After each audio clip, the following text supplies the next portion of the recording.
lifting up Luke 24, 5 through 8, and I'll be reading the New International Version.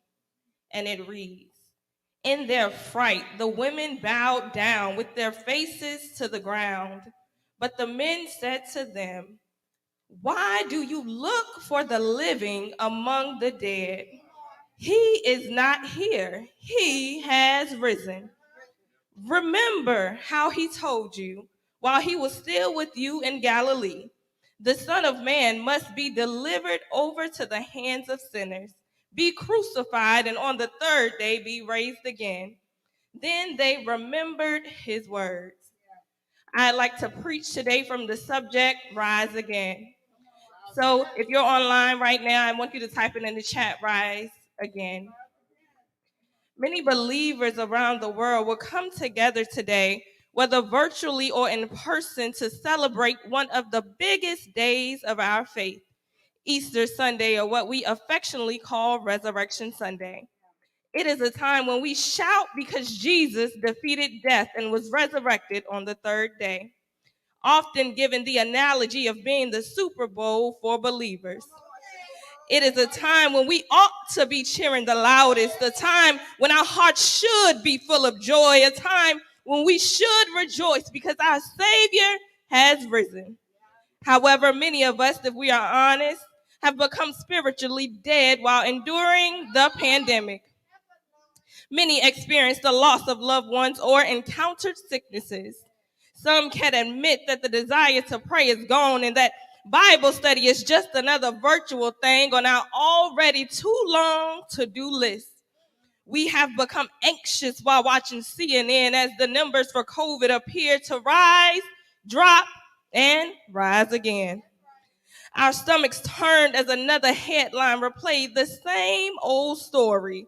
Another black man or woman wrongfully killed by police. Ahmaud Arbery, George Floyd, and Breonna Taylor.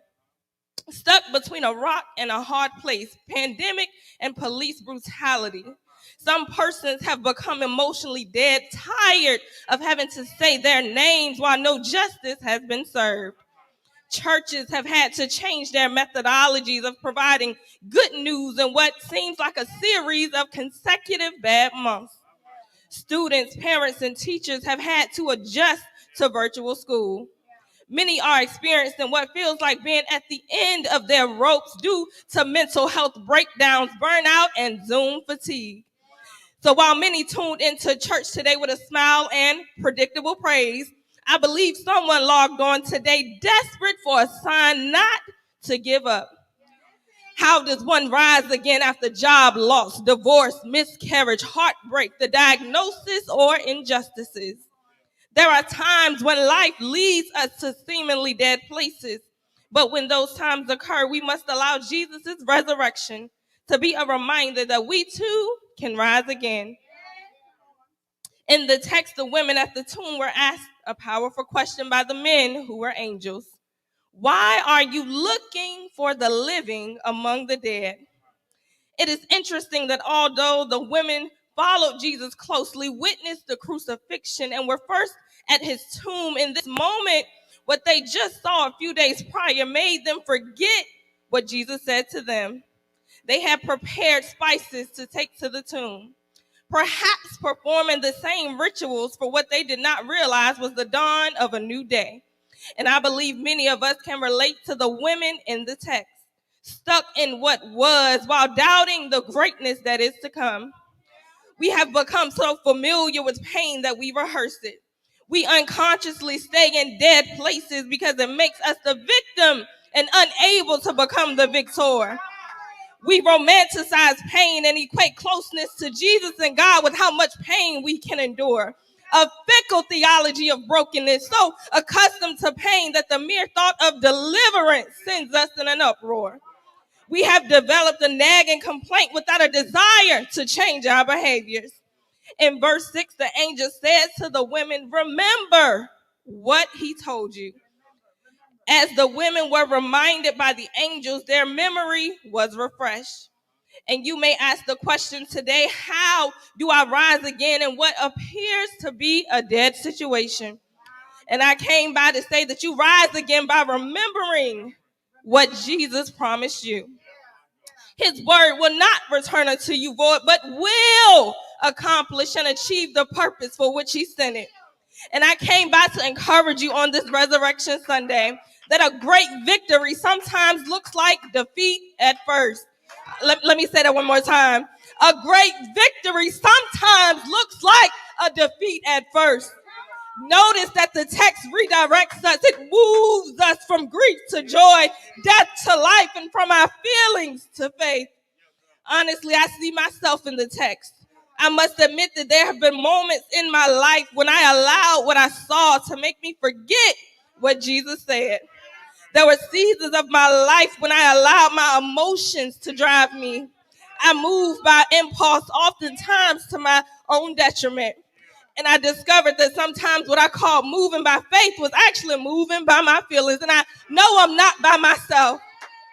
Nevertheless, God is so faithful that even when I specialized in self-sabotage and closed the grave on myself, I was graced to rise again. I learned that if I spent time in dead places or a place of offense, that I would miss my purpose. And I had to remind myself that I deserve all things that are good, not just some, but all things that are good. And see, a resurrected life is not a perfect life, but a purposeful life. It is living life with intention. Jesus' life was not easy, neither was his process nor purpose. And so in spite of what it looks like, remember what Jesus promised you. A living God can bring life to any dead thing in your life. God can restore the joy of your salvation. God can resurrect the relationships, the dreams, the business ideas, and your finances. And I imagine how Jesus must have felt on the third day. Perhaps he said, I'm back and I'm better. I'm on a whole nother level.